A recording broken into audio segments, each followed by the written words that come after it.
हिक ॾींहुं हिक औरत पंहिंजे घर जे कमकार सांगे ॿाहिरि निकिती त हुन ॾिठो त घर जे ॿाहिरां कुराड़ा परॾेही बुज़ुर्ग वेठा आहिनि। औरत हैरान थी पुछो त मां तव्हांखे त नथी सुञाणा, पर मूंखे ईअं पियो लॻे त तव्हां बुखायल आहियो। अंदरि हलो त मां तव्हांजे लाइ कुझु खाधो तयारु करे तव्हांखे ॾियां थी। बुज़ुर्गनि मां हिकु पुछो त छा तुंहिंजे घर जो मालिक घर में मौजूदु आहे? औरत वराणियो त न, मुंहिंजो मुड़ुसु त हिन वक़्तु घर में मौजूदु न आहे। बुज़ुर्गनि जवाबु ॾिनो त असां सिर्फ़ु उन वक़्तु अंदरि वञी सघूं था जॾहिं घर जो मालिक घर में मौजूदु हुजे। औरत खे ॾाढी हैरानी थी, पर औरत पंहिंजे कमकार सांगे हली वई। कुझु वक़्त खां पोइ पंहिंजे घर मोटी ऐं जॾहिं संदसि मुड़ुसु घर आयो त औरत खेसि सभु कुझु ॿुधाए छॾियो। मुड़ुसु ख़ुशि थियो ऐं पंहिंजी ज़ाल खे चयईं त उन्हनि बुज़ुर्गनि खे वञ ऐं अंदरि वठी अचु। उहा औरत ॿाहिरि आई ऐं बुज़ुर्गनि खे ॿुधायईं त मुंहिंजो मुड़ुसु घर अची चुको आहे, हाणे तव्हां अंदरि हली था सघो। बुज़ुर्गनि मां हिकु चयो त असां टई ॼणा अंदरि गॾिजी नथा वञी सघूं। औरत हैरत में पइजी वई ऐं पुछो त भला इहो छो?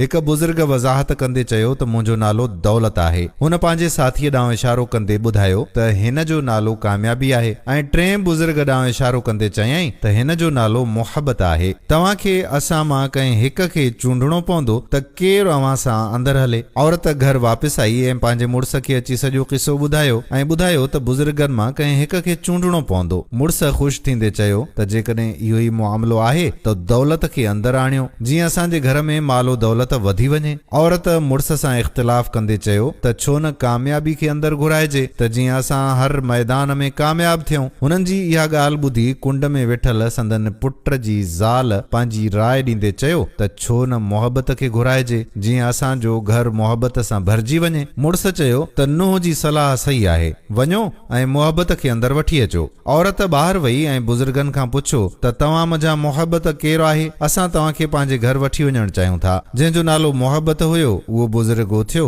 ऐं अंदरि वञण लॻो, पर उन सां गॾु दौलत ऐं कामयाबी बि उथी बीठा। औरत हैरान थींदे पुछा कई त मूं त सिर्फ़ु मोहबत खे घुरायो हुयो, तव्हां ॿई छो अंदरि पिया वञो? ॿिन्ही बुज़ुर्गनि जवाबु ॾिनो त जेकॾहिं तव्हां दौलत या कामयाबी खे घुरायो हुजे हा त असां ॿई ॿाहिरि रहूं हा, पर जॾहिं तव्हां मोहबत खे घुरायो आहे त जिते मोहबत हूंदी उते दौलत ऐं कामयाबी बि पाण मुरादो अची वेंदी। इहो ॿुधी औरत ऐं संदसि ख़ानदान हैरान थी विया ऐं समझी विया त मोहबत ई ज़िंदगीअ जो असल राज़ आहे। जिते मोहबत हूंदी उते सभु कुझु पाण मुरादो मिली वेंदो। सो दोस्तो, पंहिंजे दिलयुनि में ॿियनि जे लाइ मोहबत पैदा करियो ऐं ॿियनि जे दिलयुनि में बि पंहिंजी मोहबत खे जाॻायो। मोहबत ई त आहे जेका हर शइ खे जोड़े थी। दुआ आहे त अल्लाह पाक असां सभिनी जे विच में मोहबत वारे जज़्बे खे बरक़रार रखे। आमीन। जेकॾहिं वीडियो पसंदि आई हुजे त शेयर ज़रूरु कजो ऐं ईंदड़ वीडियो ताईं पंहिंजे मेज़बान